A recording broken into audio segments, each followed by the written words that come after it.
Hey guys, welcome back. Per request about how I pickle my purslane, and I know I don't. I even tried when I was doing it to kind of write something down because it's always different like how much I happen to pick or get or whatever I'm doing. So I don't always have like a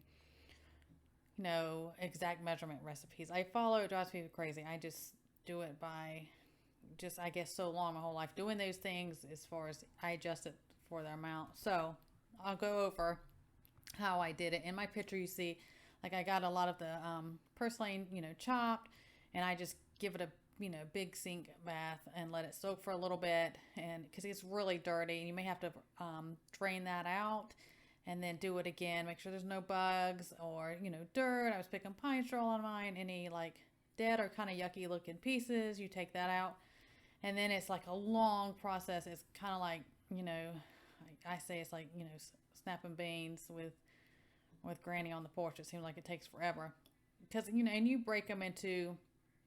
You can do it whatever size you want. Some people do them really small. I keep mine about 1 to 2 inches, probably about 2 inches each one, and just break it up.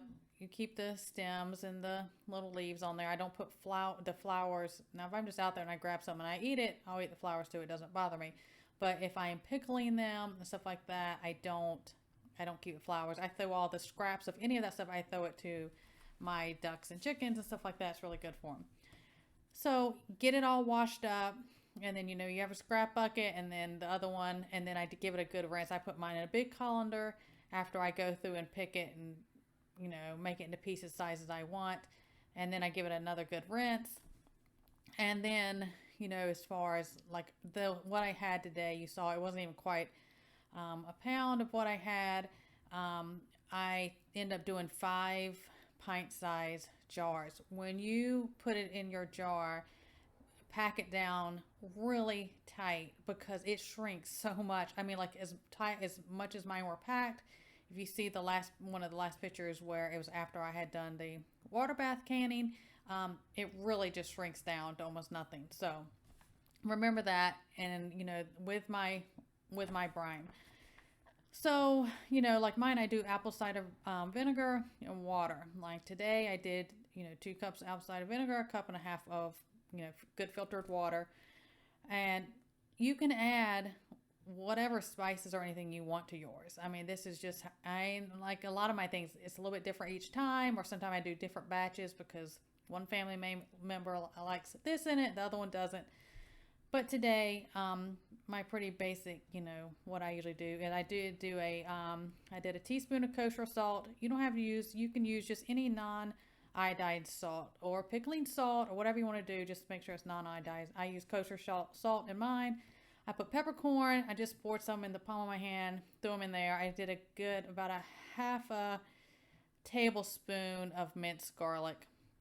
It was already the minced garlic that you can buy in the jar that's already done. That's what I put in there. And I just dashed a little bit of crushed red pepper in there. I put some peppercorn in there. I just, dashed some turmeric in there.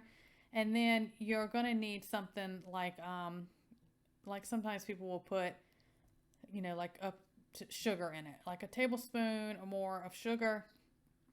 I do a tablespoon of honey. I do not add my honey because you're going to bring all the stuff that's in the brine, you're going to bring it to a boil, and as soon as it comes to a boil, you're going to turn it off. You're just making a brine, and then you just let it simmer. After the heat's been cut off a little bit on it is when I add my honey. I did a heaping tablespoon of honey I put in there, and then I mixed it in.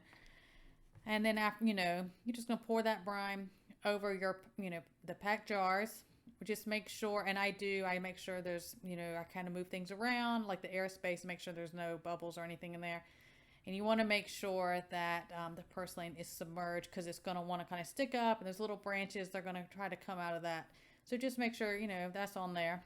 I warm up my lids and rings. They say you don't have to do that anymore. It gives me the warm and fuzzies. I've always done it, so I don't change it up. That's just what I do. And, good, hot, clean jars, and then I just water bath can it for 10 minutes after how canning, once it comes to that hard boil, you start your timer. You do it 10 minutes, and I let it sit overnight on the counter after I take it out before I move it to make sure all my little lids, have popped and they're sealed good.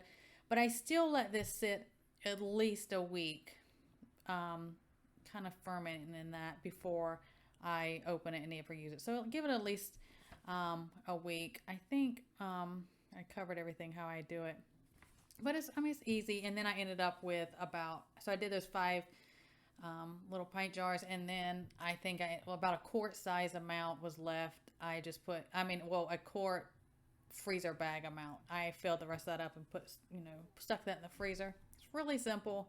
I like it that way. It's good. Even just pulling out and put it with, like, if you have steak or chicken or anything, like, you just put it on the side. It's really good. It has good benefits. So somebody had asked me, a couple people had asked me about the recipe, how I pickle my purslane. That's how I do it.